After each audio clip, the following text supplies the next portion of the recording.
शिवसेनेचं महाअधिवेशन कोल्हापुरात होतं आहे, त्याची जय्यत तयारी या ठिकाणी झालेली आहे। कोल्हापुरामध्ये या ठिकाणी भव्य अशी तयारी करण्यात आलेली आहे आणि उद्या सकाळी या महाअधिवेशनाचं उद्घाटन राज्याचे मुख्यमंत्री एकनाथ शिंदे यांच्या हस्ते करण्यात येणार आहे।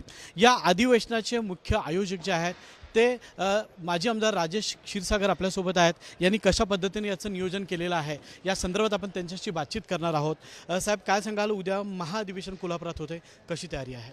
गेले महिनाभर या ठिकाणी सन्माननीय सचिन जोशी, संजयजी मोरे, भाऊ चौधरी यांच्यासह सर्वच वरिष्ठ मंडळी या ठिकाणी दाखल झालेली आहेत।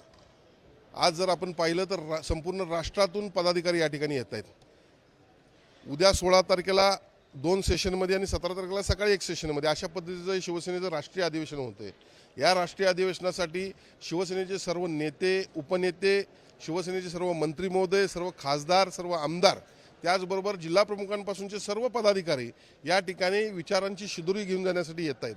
खरं म्हणजे 3 सेशनमध्ये अधिवेशन होत असताना एकामध्ये राजकीय किंवा पक्ष संघटना वाढीसाठी बळकटीसाठीचा एक सेशन असेल, दुसरा सेशन असेल निवडणुकांच्या विषयी माहिती यासाठी असेल, निवडणुका कशा लढवाव्यात किंवा त्याविषयी माहिती देण्यासाठी असेल, तिसरा सेशन जो आहे तो शासनाच्या ज्या योजना आहेत त्या पदाधिकाऱ्यांच्या माध्यमातून, त्यांच्या खालच्या पदाधिकाऱ्यांनी त्या माध्यमातून लोकांपर्यंत पोहोचवण्याचा या ठिकाणी आमचा मानस आहे। 3 सेशन त्या ठिकाणी असतील आणि 17 तारखेला सायंकाळी 5 वाजता कोल्हापूर जिल्ह्यातील तमाम शिवसैनिकांसाठी एक 75,000 लोकांसाठी गांधी मैदान, ऐतिहासिक गांधी मैदानामध्ये भव्य सभेचं त्या ठिकाणी आयोजन केलं असेल। एकंदरीतच जर पाहिलं तर गेल्या काही दिवसांमध्ये सन्माननीय मुख्यमंत्री एकनाथजी शिंदे यांनी राज्यातील विविध प्रकारच्या म्हणजे कर्मचारी असतील, उद्योगपती असतील, व्यावसायिक असतील, सगळ्यांना न्याय देण्याचं त्यांनी काम केलेलं आहे। आपण पाहतोय रिटायर कर्मचाऱ्यांना देखील मोठ्या प्रमाणात त्यांनी न्याय दिलेला आहे आणि म्हणून राज्यातील जनतेनं विरोधक कितीही जरी काही त्यावेळेला ओरडत असतील तर आजची परिस्थिती फार वेगळी आहे।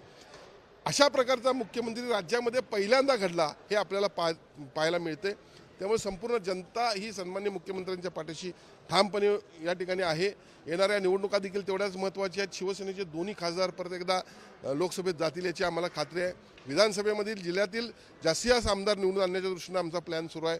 त्याचबरोबर राज्यामध्ये देखील पक्षाच्या माध्यमातून येणाऱ्या लोकसभा असतील, विधानसभा असतील, यामध्ये मोठं यश प्राप्त करण्यासाठी हे अधिवेशन अत्यंत महत्त्वाचं ठरेल। अतिशय चांगल्या पद्धतीने अधिवेशन होत असताना काही संघटनांनी मात्र मुख्यमंत्र्यांना काळे झेंडे दाखवण्याचा इशारा दिलेला आहे किंवा आपल्या मागण्या मान्य होण्यासाठी ते अशा पद्धतीनं वापर करताना दिसत आहेत। काय सांगाल अशा संघटनांना? आपण सन्माननीय मुख्यमंत्री एकनाथजी शिंदे यांचा इतिहास जर पाहिला तर त्यांनी अशा प्रकारे जे आंदोलन सुरू असतात त्या ठिकाणची स्वतःची शिष्टमंडळ पाठवून हे विषय संपवण्याचा त्यांनी आजपर्यंत प्रयत्न केलेला आहे आणि नेहमीच सकारात्मकते राहिलेले आहेत। आणि त्यामुळे माझी त्यांना विनंती आहे की सगळेच प्रश्न सोडवणं हे आमचं कर्तव्य आहे।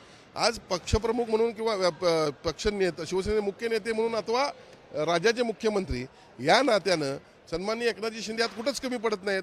मग एखादे सक्षम मुख्यमंत्री या राज्यातले या ठिकाणी येत असताना अशा प्रकारे निदर्शनं करणं वगैरे निश्चितपणे योग्य नाही आहे।